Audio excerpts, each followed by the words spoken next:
On dying with dignity, yea or nay. Even in today's society, where we have had many years to overcome our blind spots in the discussion of the death and dying of our members of our family, we can summarize that many years of healthcare, education, and treating with technology to make fighting for our life the choice that is ours, and what and how we feel is best stated early on for our loved ones and even for ourselves. In each given state, there are many different choices for how and what to choose for the end of life and how we'd like it to happen. Among the choices, we have the options to have a living will created and powers of attorney for healthcare drawn up while we're seen to be in our right mind and without persuasion. Views of the assisted suicide. There is passive and active euthanasia. Active euthanasia is considered ending a person's life with such drugs are also considered physician-assisted suicide. Passive euthanasia is allowing a person to pass by withholding drugs, food, water, and whatever needs are sustaining their life. This is not technically considered physician-assisted suicide, although there are legalities covering this process when a person relies on a physician for their life-sustaining treatment and health and life. Many countries, as well as the USA, consider medical euthanasia legal and common practice. Not all states and countries have the same beliefs or yet reasons or laws pertaining to this choice.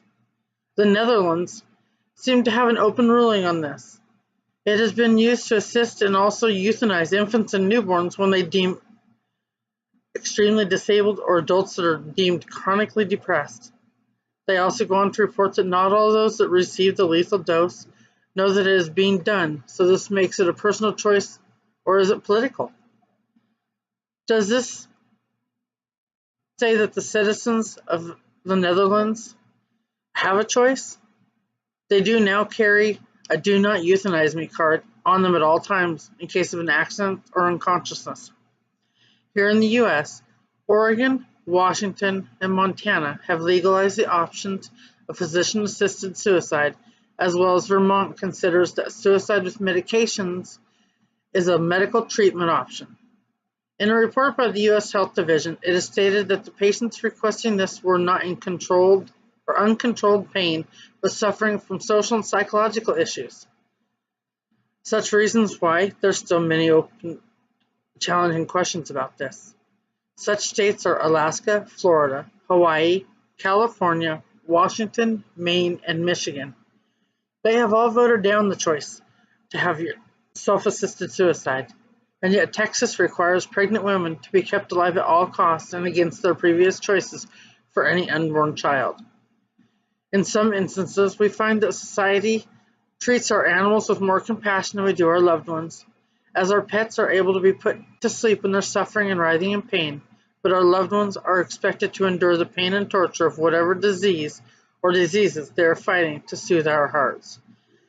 Our loved ones have many options available, such as hospice and treatments to sustain their life as best possible, and also the choice to be a DNR, which is Do Not Resuscitate, a DNR with limited interventions, which gives the options of no tube feeding, no antibiotics, no cardiac treatments such as shocks. When it comes to against the suicide option, in Vermont there's also a group called True Dignity that believes suicide is never death with dignity, and assisted suicide legislation threatens true patient choices at the end of life. In an overview of the ones given prescriptions to allow death, 52 of those prescriptions had been written for 29 people, and only 60% of those actually died after taking the prescribed medications. Among those receiving the medications, the patients had diseases such as ALS, cancer, just to name a couple. Each of us will have a completely biased opinion to this life-changing choice that will at one point be something we have to make for ourselves or a loved one. Some of the reasons why people and physicians choose not to believe in assisted suicide is as follows. Aiding a patient in dying is against the Hippocratic oath that all doctors have sworn to uphold. The chance that a second opinion could find a life-saving treatment and end the suffering quickly. Many religions prohibit taking one's life, believing it's against God's will. For the dignity of dying. Following the dignity in dying, they believe that assisted dying for terminally ill and mentally competent patients should be legal in the UK and here. As of yet, no one knows if that will be happening anytime soon. Residents of the UK must travel to gain access to this option to any number of other countries that offer it. We offer the option to choose not to be resuscitated or to have variation of life-sustaining measures taken, or even do everything possible to save us. In the end, any number of reasons or variations can change that outcome. So if you want some special requests to be followed at this time, you need to make sure it's stated in a legal document with physical or physician knowledge and your family as well. Due to the nature of your mind at this time, any person related can give fight to the choices you have made and request them to be altered. Having been in this situation, I find that I don't necessarily agree with assisted suicide. I do agree that each person has the right to choose their end if competent to do so, as well as those that have been given the painful diagnosis and find their mind and body giving way to disease much faster than anticipated.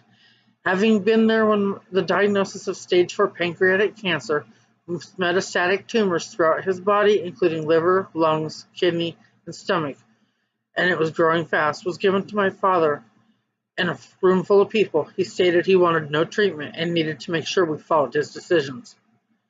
I did go about and make sure that he had legally made those choices himself with no pressure from anyone by taking him to a lawyer and letting him make out his living will and durable healthcare power of attorney with no pressure from any family.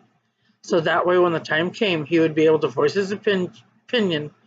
He was legally covered, and his wish to end the life in comfort and with his choices, and to say his dignity.